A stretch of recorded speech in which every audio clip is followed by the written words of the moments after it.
Cónclave. A 2 días del cónclave hay mucho debate en el Vaticano, lo que está sucediendo. Hoy se dan las últimas 2 reuniones previas a este cónclave de los cardenales, en donde están haciendo obviamente un trabajo de lobby, se debate hacia dónde ir a la iglesia. Ya después, Pame, La rosca política. la rosca política papal allí en el Vaticano. Mañana no hay actividad para los cardenales y el miércoles ya comienza la votación.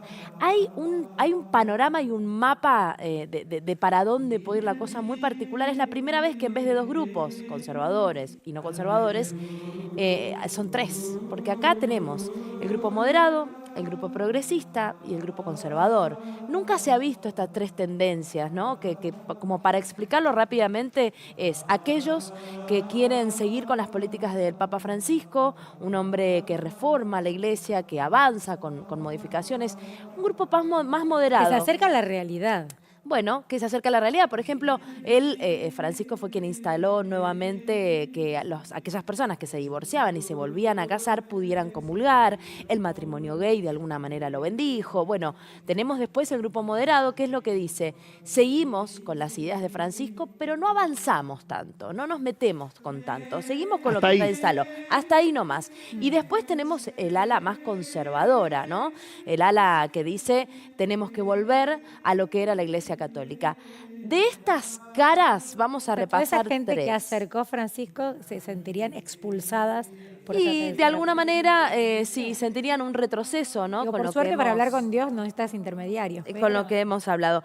Qué Pame, peligro. esta cara, Pietro Parolin, 70 años, italiano, es una de las caras de esto que yo te decía, este grupo más moderado, muy cercano a Francisco. Esto es lo que decíamos. Nosotros tenemos la visión de Francisco, pero no vamos a profundizar en las reformas. Es el actual secretario de Estado del Vaticano, es quien va a llevar adelante justamente el conclave y se ha hablado mucho de él. Por eso también algunos dicen, ojo, porque ahora vamos a nombrar a los 3 de los que más se habla. Hay 4, 5, pero por ahí dicen, ojo que puede haber un tapado también en este panorama. Como lo fue Francisco en su momento. Como lo fue Francisco en ese momento. Y me acordaba de la película Cónclave, que dicen que tiene disparidades con lo que es el protocolo vaticano, que el que organiza habitualmente no es el que va a ser votado.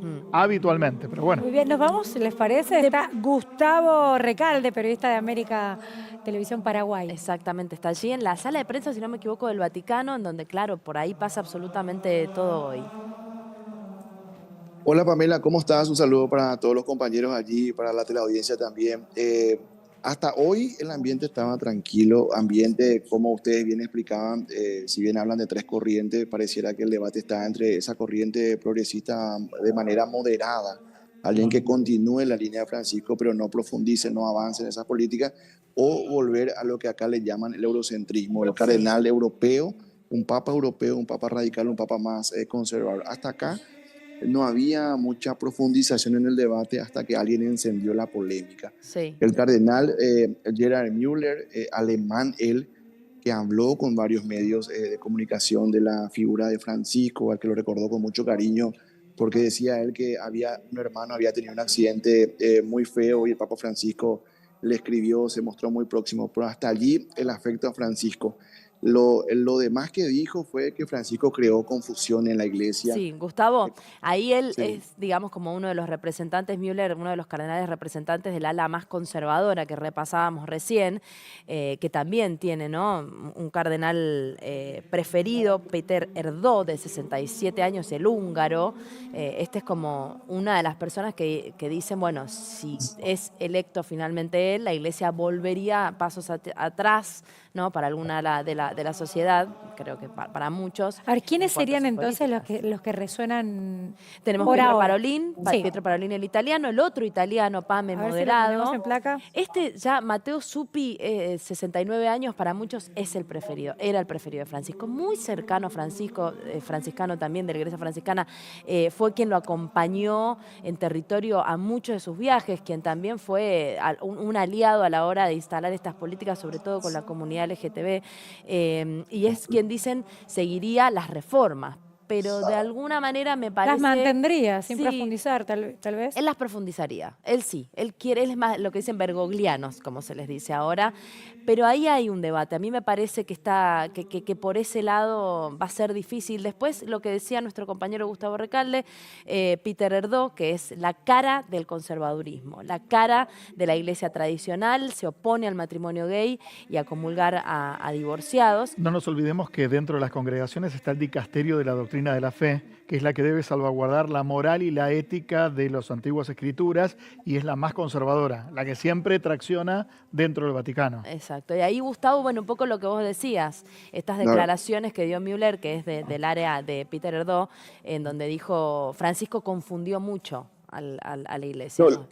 claro, lo que pasa es que hay una coincidencia entre los vaticanistas mismos y los cardenales con los que pudimos hablar, entre ellos los dos paraguayos, ¿verdad? O el paraguayo y medio, porque Alberto Martínez es paraguayo y Cristóbal López es español naturalizado paraguayo.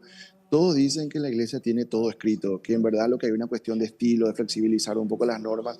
Por eso lo de Müller encendió la polémica. Hay mucha gente que habla de lo fuerte que estuvo en sus declaraciones con varios medios de comunicación. Sí. Yo sé que habló también con medios de Argentina porque él habla de la confusión que genera Francisco y pone mucho énfasis en esas declaraciones Sí. que hacía, por ejemplo, en el compartir con la gente, en un vuelo de avión, y que esas declaraciones tomaban como una especie de ropaje Sí, pero esto no es parte, oficial. Gustavo, no sé si vos lo analizás de la misma manera, de esto que hablamos, de este lobby previo, de estas conversaciones previas que se están dando en las reuniones con los cardenales, que intentan instalar este debate. Es la intención, me parece, ¿no? Para ver si allí se encuentra el espacio para volver a conversar cosas que ya hemos conversado. Claro, hay mucha confusión a partir de allí porque el 80% de los cardenales fue impuesto por Francisco, entonces uno creería que un cardenal que fue nominado por Bergoglio tendría cuanto menos admiración al trabajo que vino haciendo el Papa latinoamericano. Sin embargo, esta polémica que enciende Müller lo que genera es como una presión para el colegio cardenalicio de decir, no, tenemos que volver a un Papa europeo, Claro, más como conservador. claro, es la primera vez que alguien públicamente como que cuestiona. De hecho, Müller tenía el rótulo de ser un gran detractor de Sí. Francisco. Él no se considera así, pero se le entiende de esa manera porque decía, por ejemplo, que Francisco fue flojo a la hora de hablar del aborto, que Francisco confundió cuando decía que una pareja homosexual podía igual acercarse a la iglesia, Sí. porque hubo gente que entendió como una especie de legalización. Entonces, lo de Müller realmente es para la polémica. A 2 días del cónclave, A 2 hoy días. fue un encuentro de bendición para la gente que va a trabajar, que va a apoyar logísticamente el cónclave y bueno, los cardenales se pasearon por la plaza de San Pedro, pero Sí. ni siquiera aceptaban fotos, estaban muy como reservados a la hora de hablar también Sí. con la prensa, ¿verdad? Gustavo, bueno, un poco para que nos cuentes ahí, sabemos que estás en la sala de prensa. Es ¿Cómo hora, se... es hora de anuncios, es hora de es hora de anuncios anuncios. normalmente. ¿Cómo Claro, se sí, vive sí. ahí la situación? Imagino, bueno, los medios de todo el mundo, absolutamente los ojos puestos en lo que va a pasar el miércoles y qué es lo que se vibra allí tan cerquita. Y Pamela, imposible que esto el creyente no lo tome como una Copa del Mundo. Yo que soy paraguayo, que soy también un gran admirador de la República Argentina, que para nosotros es un país hermano, donde hay mucha relación entre Paraguay y Argentina, nosotros queremos que sea de vuelta un argentino, porque un paraguayo lo festejaríamos como una final de Copa del Mundo, Sí. un 2 brasileño, un paraguayos hay, uruguayo. ¿no? Elegidos por Francisco también. Sí, sí, ambos. Cristóbal Sí. López y Alberto Martínez, ambos también nominados por Francisco. Y de por ahí, como hay una conciencia de que probablemente no se repita la fórmula, porque ya tuvimos un papa latinoamericano, que para mí sería un acto de justicia, porque nuestros países son los más católicos en proporción. Brasil es el país más católico del mundo, México también. Entonces, pero por lo menos si no es uno nuestro.